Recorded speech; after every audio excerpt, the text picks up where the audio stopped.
continue. No, I want to record on. All right. Here we are. Neri Shotan, you are the CEO of the Kibbutz Movement Rehabilitation Fund. So a very important thing now that not many people understands this, but I want to ask you, after the October 7 and 23, everybody knows what it happens, but we don't understand exactly how this impacted the kibbutzim. In the south, we know something, but in the north and in other kibbutzim that they were not attacked directly. We know Berry, we know Niroz, but what happened in the other kibbutzim and in the north? What is now the situation with the kibbutzim? Okay, so let's start from October 2023. On October, on that Saturday on 6 p.m. Before on 10:34 a.m. we got in the kibbutz movement management group a message that said that Ophir Liebstein was killed. Ophir Liebstein was the chair of the regional council of Sha'ar HaNegev. Right. And we understood that we are in a different situation that we haven't been before. So on that Saturday on 6 p.m., we established the kibbutz movement emergency system or array, and we faced in front of a situation that 30,000 kibbutz members from 26 kibbutzim on the southern border, and on October 8, 19 kibbutzim from the northern border were evacuated, and more than 50,000 people were hosted in the kibbutzim in the central district, from the kibbutzim and from the cities around. And we hosted them for more than half a year. In my kibbutz, we hosted Kfar Aza for over a year, about 500 people. 50 families are still in Shfaim from Kfar Aza. More numbers, 150 hostages of 259 were from the kibbutz, were kibbutz members. There are still many of them from the kibbutzim hostages, no? 47 of them from are still there. From the 56, 47, they are members of 59 and 47, yes. All right. And 300 kibbutz members were killed on that day. All right. So these are the dry numbers. Of course, there are the kibbutzim that suffered from the hardest attack. Near Oz, 25% of the kibbutz members were or killed or abducted. Be'eri, more than 100 kibbutz members were killed. Kfar Aza, 64 kibbutz members were killed, and 19 were abducted. So it was a very hard day for us, and we needed to. We understood. I think it was on the October 8th or October 9th. We understood that we are practically alone, because the government wasn't with us. The government just collapsed. I drove to Sha'ar HaNegev on October 9th to the regional council, and just came there and said to them that we are here to help, and we needed to build. We needed to take care from the basic needs like clothing, children's shoes, laundry, establishing schools, burial arrangements. We needed to bury any temporary burials around Israel on the kibbutzim, and we needed to take care from the basic things. I in person, I spoke with a minister of interior in order to produce new IDs and passports to the people that ran away because they didn't have credit cards. And the banks said that if they want to produce new credit cards, they need some kind of ID, and they didn't have any IDs. So we brought units, special units, a week after October 7th, special units to the evacuation places to produce new IDs to the people. So that was the situation then. Since then, on the northern border, 18 of 19 kibbutzim started to get back to their homes. Only Manara won't be able to get back for 6 months or more. And even though they will get back to their kibbutz, it will be in temporary houses like caravans, because 117 of 157 buildings in the kibbutz were hit by Hezbollah. So 18 kibbutzim are starting to get back. We are assuming it will take few months. It will be in three waves. First one was now. The second one will be after Pesach, and the third will be before the academical year will start on the end of August. On the southern border, on the Negev on the Gaza envelope, few kibbutzim started to get back to the houses. We have 10 kibbutzim that haven't started to get back, and there are few kibbutzim that are located now in temporarily kibbutzim. Kfar Aza in Ruchama, Nir Oz in Kiryat Gat, Be'eri in Chatzerim, and Nirim in Be'er Sheva, and Cholit in Revivim. Those kibbutzim, it will take time to get back. And the government now is trying to starting to rebuild the buildings in those kibbutzim that suffered from the most. Tell me something. Sorry. Kibbutz and Nir Oz, for example, and Berry are thinking about rebuilding, coming back to these kibbutzim, because we talk with some people about some of these kibbutzim, and they say we will never get back. There is too much history there and too much. So is there a problem about that? They are planning. What is happening with these families? Because they have been out of their houses, like many of the kibbutzim people, for more than a year, a year and a half almost. No, for Nir Oz, it will take between 3 or 4 years from now. Yes. And look, Isaac, we know that for sure that all the kibbutzim will get back, but not all of the kibbutz members will get back. All right. And we need to take care for everyone, those who will back and those who won't be back. And we will bring new people to those kibbutzim, and we rebuild, for example, Nir Oz. It will take time, but the kibbutz will flourish. And in Nir Oz, there are only 6 buildings in the kibbutz, so 6 houses in the kibbutz that are suitable for living now. So it will take time. You need not to rebuild the kibbutz. You need to build it from scratch. In the same place, or maybe a little bit to another, just to curious, because there are people don't know. People think about the kibbutz and think, we're going to put new houses, but they are planning to do it in the same thing, doing another place. No, it will be in the same place. Sorry, it will be in the same place, but it won't be the same kibbutz. Exactly. Because they understand that they need to plan it differently.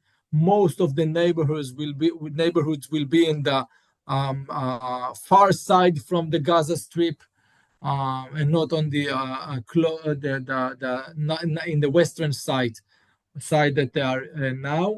Um, it will be new, but it will be a stronger and better kibbutz, and we will we will manage it. So you know now there's assessment of uh, more than $150 million to rebuild Wow. Niroz.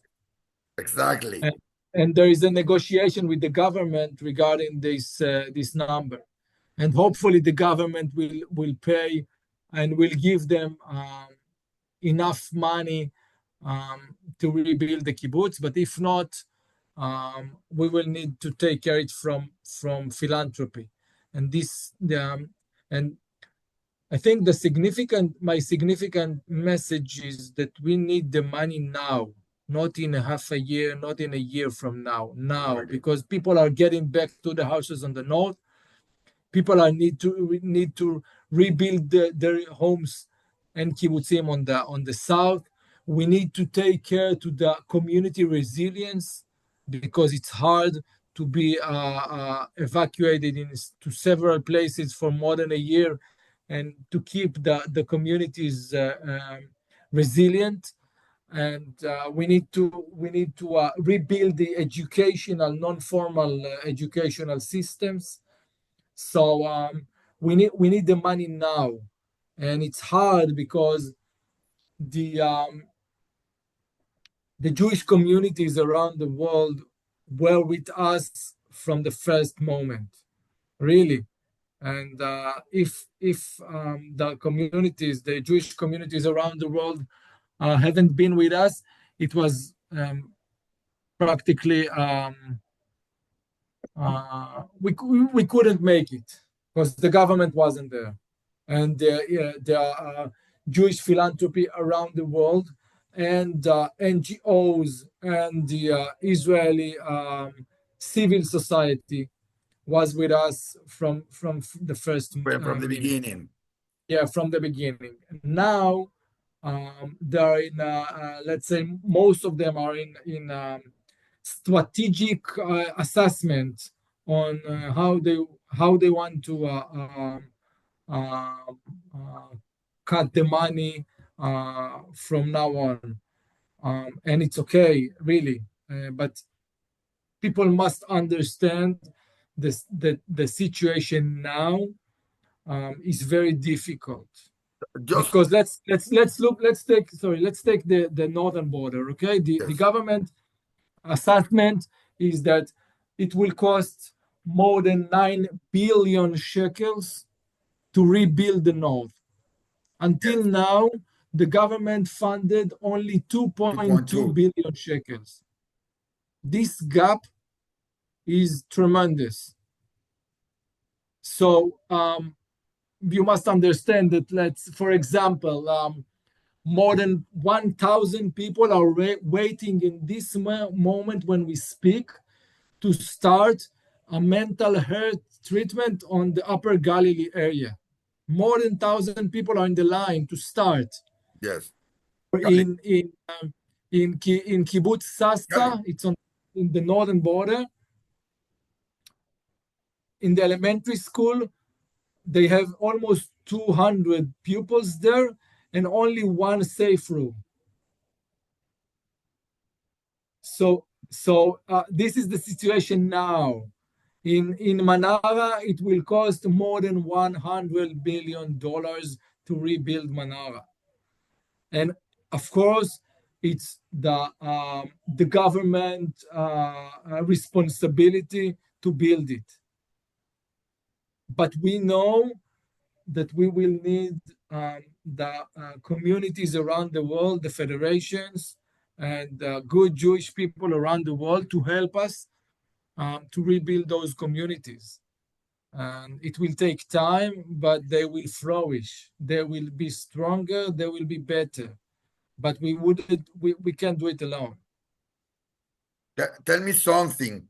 It has to be whose responsibility it has to be, because you talked about that. to rebuild the kibbutzim? Well, start. I think the problem is now what they are doing, because if they are not working in the kibbutzim, what is the people doing now?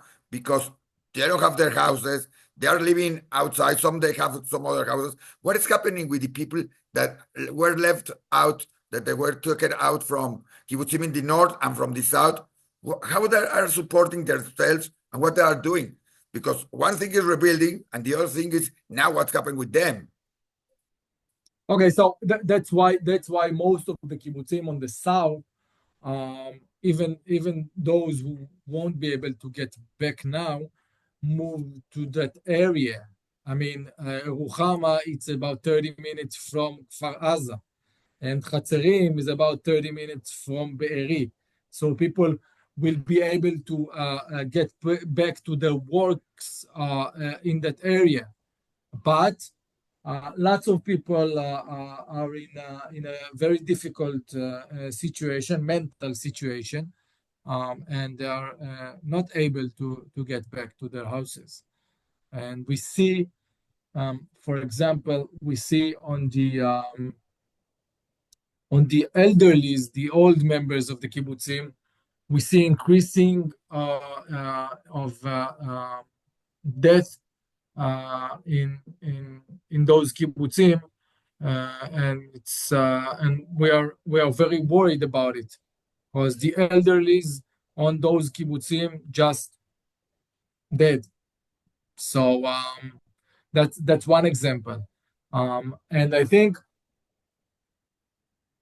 the government is understanding that, and I think in the southern area, it works better with tkuma, but on the northern border there is no tkuma.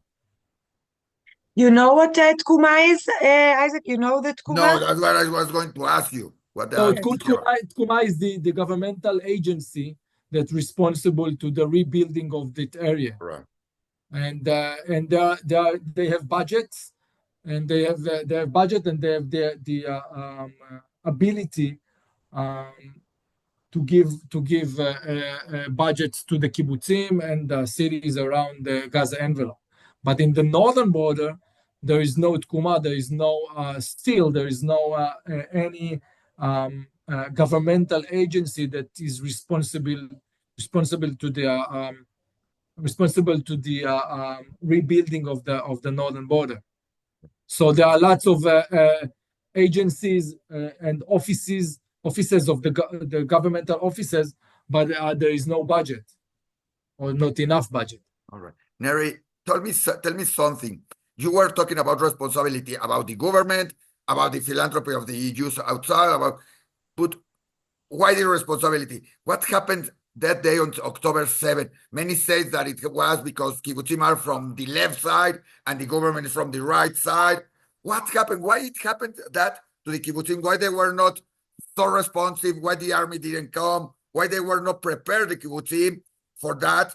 Some kibbutzim have arms, the other ones didn't have it. Why it happens this in the kibbutzim? If you have an answer, because I know it's not a real answer, but I'm sure you are looking, like everybody, you are looking for who has to pay. Like we know that there are lawyers that are looking to sue Palestinians or sue. It ends up also in an economic problem and a law problem. Why it happened with the government? Why they were left along the kibbutzim in these, I don't know, many hours, and they were not a response before, during, and after? Natalie will kill me, but I don't mind. All right, thank you. Look, all right, Natalie, she cannot hit you by Zoom. It's okay. Look, I think on October 7th,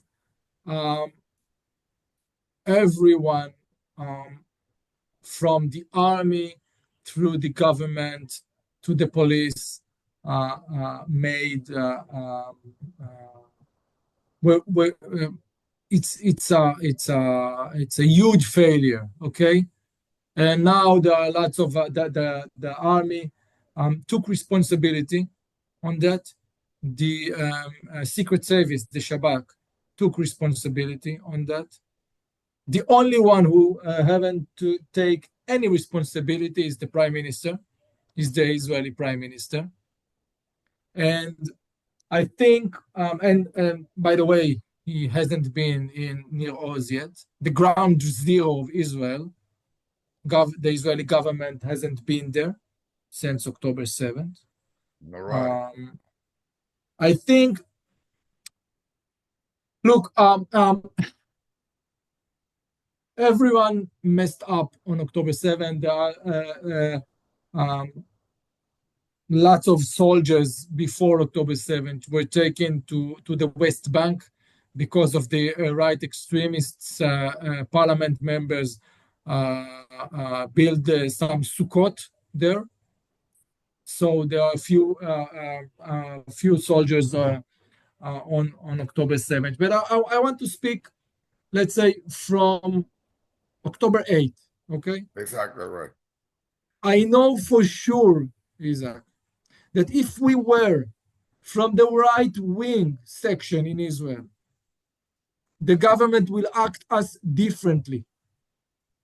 And I know for sure that if we were from the right wing political map in Israel, the rehabilitation of the kibbutzim would look differently. And that's why, and I, I was in a radio interview. I think it was on October 16th or something like that. And I said there that we heard from official people of the Israeli government a week after October 7th. We heard rumors, and I personally saw plans to overcome the kibbutzim, to take the kibbutzim and to rebuild religious settlements there. And on October 7th, we heard from very extremists, right-wing Israeli members of the parliament. They said it's a miracle. It's a time of a miracle, because now there is the possibility to get back to the Gaza Strip and to rebuild Gush Katif.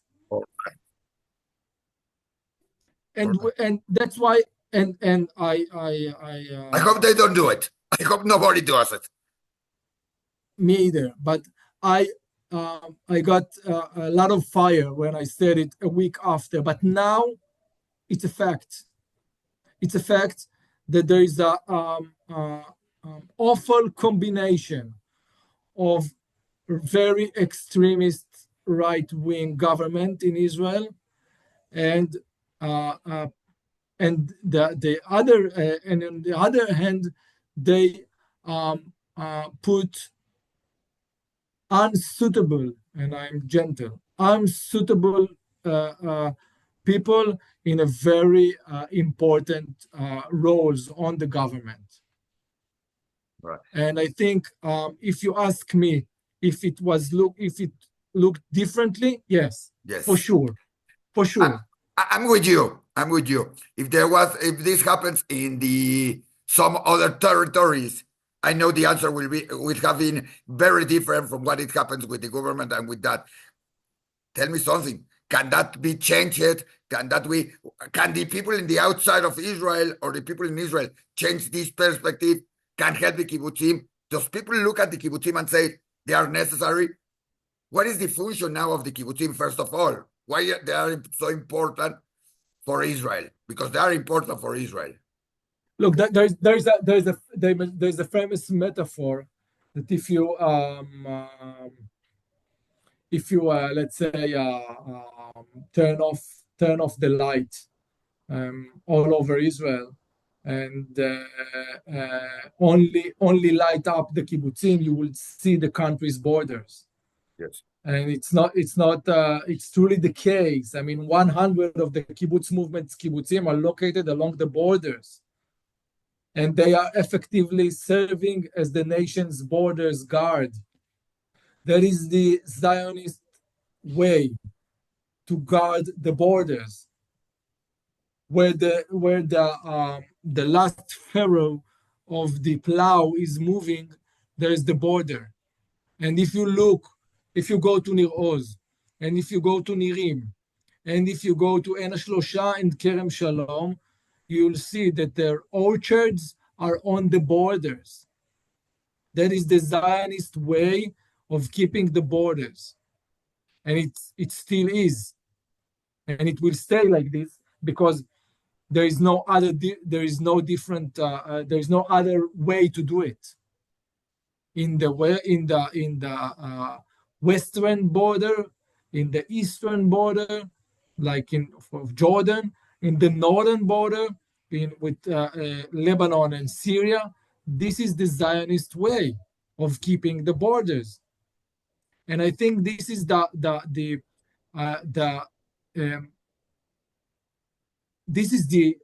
think the Israeli society understand it after October 7th. They understand it better because you said before about the government. A year before October 7th, the kibbutzim we were the scapegoat of the Israeli government on the struggle against the judicial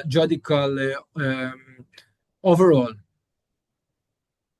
And a month before October 7th, very extremist right-wing people blocked the kibbutzim gates. So, and I think now most of the Israeli society understand the importance of the kibbutzim. But I think it's it's a matter of PR. And now there we have Natalie. Natalie can help us a lot with that. That's right. This is my mission. This is my mission, and it will take me a bit of time, but I will do it. All right, we can help you. We would love to help you. Thank you. Thank you. But Isaac, every time I speak with people from outside of Israel, yes, I think I say that we need hope. Okay, like Natalie is laughing at me, but like Springsteen, Bruce Springsteen. Yes. Yeah, he's American, not Mexican. He's American. He said. Well, I went to see him. I went to see him some time ago, many years ago. I don't want to. Yeah, me either. I admires him. Yeah, I was in 6 concerts. On June, I will be in Berlin. Right. But he says that it takes a leap of faith to get things going, and I really believe that we need a leap of faith. Because it's a very dark times in Israel. It's a very dark times for us, and I think let's say the mutual responsibility of the Jewish communities around the world with us, it's crucial, and it's amazing, and that's the only reason that we are not feeling alone. And really, it's a matter of faith.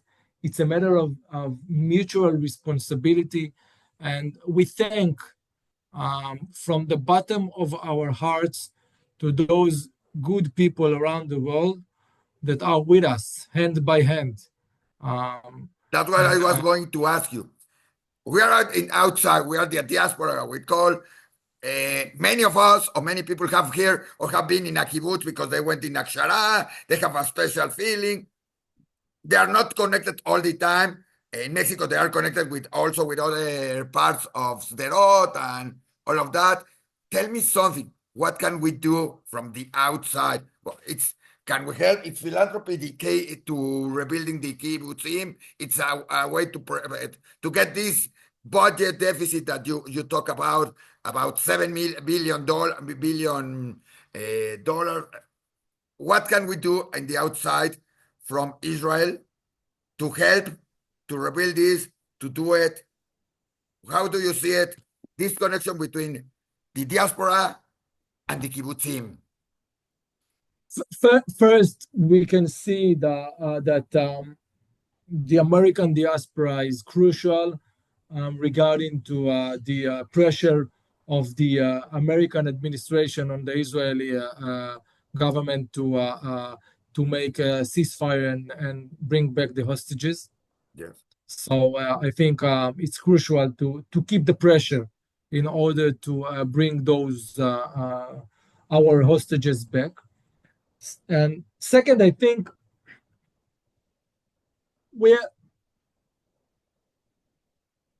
it's the government responsibility to rebuild those kibbutzim and the cities around the northern border and the Gaza envelope. But there are, let's say, soft areas that the government won't be there, like the educational systems, like the community resilient areas, like the commemoration and the remembering or documentation of the October 7th events. That's where the Jewish philanthropy is so important, and it's important to understand that our fund is very strict regarding using the money.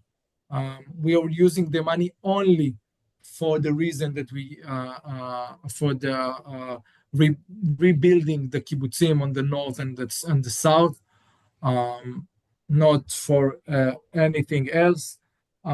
We are very and I think we need the people around the world, the Jewish people around the world, to understand that we won't be able to do it alone. Even though the government, let's say, will be with us, and even though they will, at the end, I think they will pay what they need, but it's not enough. And in order to rebuild those communities stronger, resilient, and with young people or young families that are going back, we will need to build them better. And in order to do it, we will need the Jewish philanthropy around the world. Because, it's the kibbutz movement, we didn't need to raise any funds before October 7th. Yeah. And but since then, we built our system. It probably from October 16th. We built the rehabilitation fund because we understood two things. First is that it will take time, and second, it will cost a lot of money. And those two challenges, and I get up in the morning, and my only mission, is to rebuild those kibbutzim, the 41 kibbutzim. It's my only mission. It's my only focus, and I think I meet a lot of good people around the world, and that it gives me hope that we will be able to do it. Here from Mexico, you talked about the American Jews. But if there are people that are very connected with the kibbutzim, are the Latin American Jews. You know, many Argentinians, many Mexicans, they got in Israel, they live in Israel because of the kibbutzim. I know. We go there for, like we talk in Aksharab, we have a lot of connection there. So I think it's important, all these Latin American, to look around and see that there are many people who wants to help in Latin America, and it could be important to bring them to help and to do something there and to connect there, no? Yeah, of course, Isaac, you're right. But even though there are lots of Latin Americans on the kibbutzim, most of our donations are from the States or from Europe, not from Latin American. And hopefully the Jews in Mexico and in Latin America will be with us from now and on. I mean, you're right. It's you know, in Nir Oz, in Nir Yitzchak, עין השלושה, maybe one or two more kibbutzim are based on Latin Americans, Jewish people. You can say עין השלושה, ניצנים, many kibbutzim, especially in the south, there are many about. You're right. So it's important, and I'm sure people don't know, and it can be a good connection, because we have to bring them the news that we are doing. And my compromise with you, Neri, and with Natalie, and with that, is to help you wherever you can, to send your message, not only this interview, with whatever you want to send. We can work with the kibbutzim. We can talk to them. You know, I'm from a Noar Atzioni, for example. And we have a connection. I was in Itzanim. I said everybody hello. My brother was in Ein HaShlosha.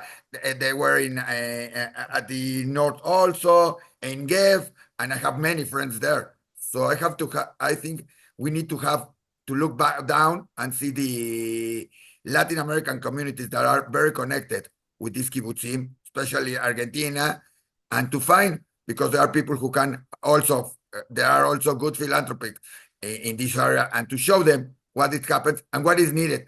Because it seems, I will tell you, because we were talking about, it doesn't seem that is needed. It seems that it's a government thing that they will do it. They have to rebuild it.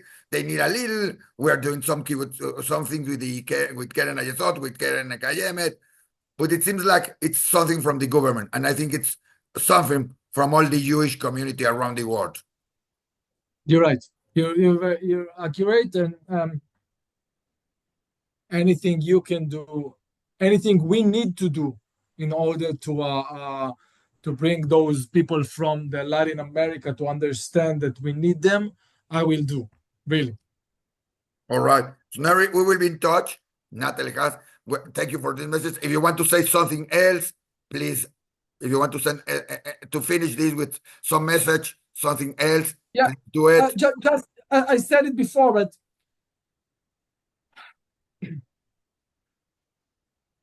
on October 7th, it was the hardest. We were in the hardest situation probably since the Holocaust. We're still in a very difficult situation, or in a very difficult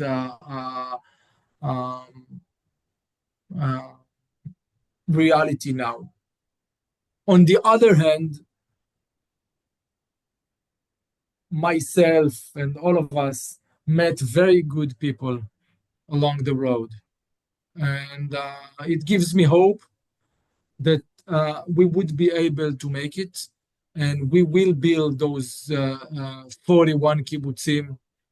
We will rebuild it stronger, better, more resilient, because it's our mission, and we're still believing in the Zionist values, even though it's very hard times in here, but it's our faith, and we will do it. but we won't be able to do it alone. So really, from the bottom of my heart, Isaac, thank you, thank you, thank you. Thank you for all what you do for Israel, for all this. You are, like you told, you are a important part for the security of Israel, for the living in Israel, for getting people inside Israel. The kibbutzim are different from what they were years ago, but they are still a good place to get, to live, to do aliyah there, and to work.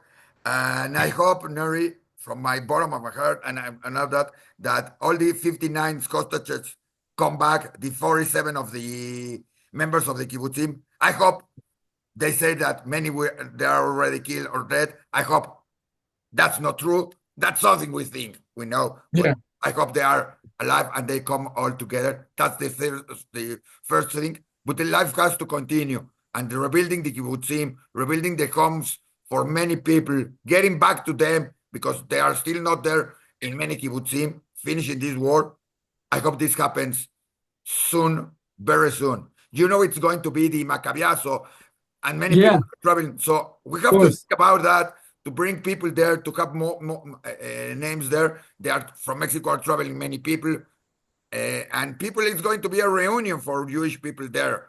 So I hope it helps also. And they see what it happens in the kibbutzim, what happens there, and what is the needed thing. So thank you for all your job.